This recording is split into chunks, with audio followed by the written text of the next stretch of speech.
One of the things we're going to do today is replace the missing grill emblem.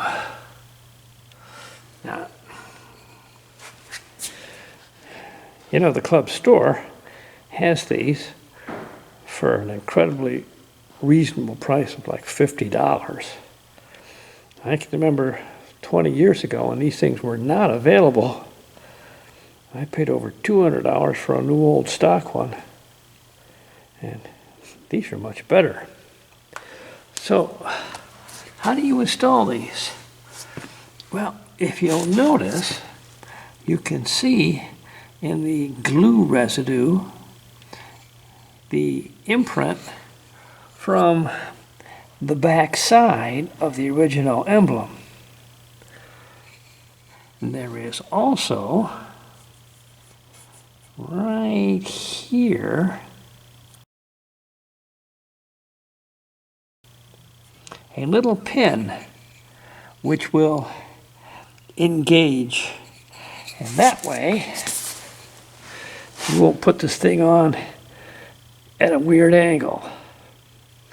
Now, in this case, I'm going to leave this old material in here because I've done a trial fit and the back of it matches up just fine.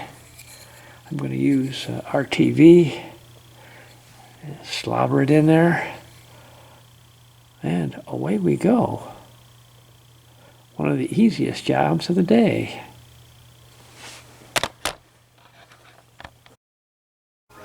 So I slathered the back side with the RTV, and when you put it in, see, you still got a little cocking that you can do, and that's that pin catching on the base. So I like RTV because you put it in and you got a minute to work with it before she goes hard. And then walk away, let it dry. Don't play with it. Should be fine. Butch Thompson in the background.